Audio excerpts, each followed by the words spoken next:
Hey, how's it going? Hello from France this time. I wanted to talk to you today about something that happened. I was out on the front of the deck writing a song, and I was venturing through these chords that are sort of off the beaten track. I wasn't sort of just trying to come up with something sequentially, meaning that it's like create the line and the chord and that leads into this one and leads into that one, and that's the way a song should sound, and by the time I get to the end, the song will be done. I took a different path.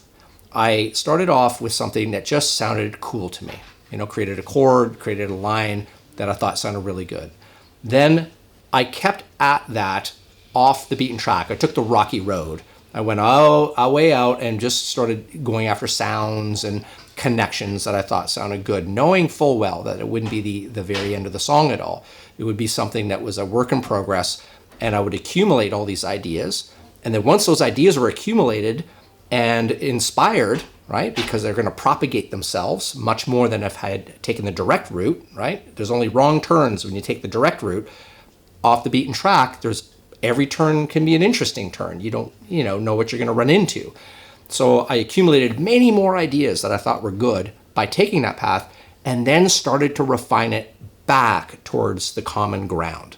As you know, I've always talked about getting yourself a vetting group, getting people together of all sort of, musicians and producers and engineers, casual listeners, and have them give you advice on your music. And that way you can get great feedback, and therefore it's going to be better tuned to getting into TV and film. Music supervisors are just people too, right? So you're going to hit the target much better that way. And so if you want your music to get into TV and film, also I've told you, authenticity is king. That's what they're after. They want it to sound original. They want it to sound inspired, to move the viewers of the show, movie, or ad.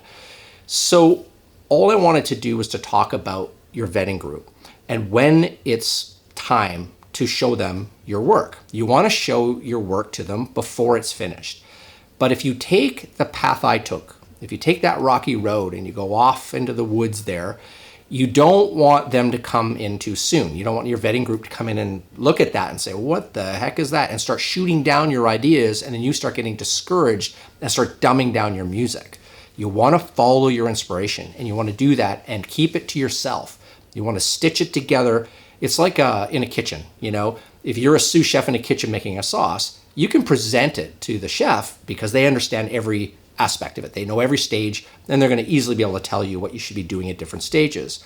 Your average customer, your end user in the restaurant, if you brought them back into the kitchen, you wouldn't want them to taste the sauce before it was close to being done, where they could tell you, a little more of this flavor, a little more salt, whatever.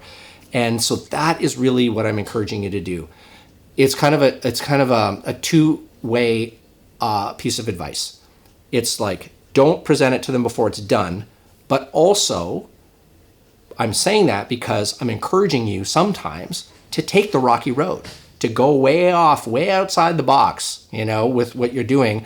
And you may find each idea will lead into another idea, and you'll have possibly 10 times more great sounds, ideas, little chord paths, and so on in that sort of sandbox you've created, rather than just taking the direct route and building the song like a building, like one floor, second floor, third floor, and trying to get each one right as you go. So leave me a comment below. Let me know how you write songs. I'm really curious. Do you ever do what I just talked about? Be really curious how you get to that authenticity that music supervisors treasure above all else. So leave me a comment below. I read every single one. I respond to them all, and I'll see you there. All right. See you later.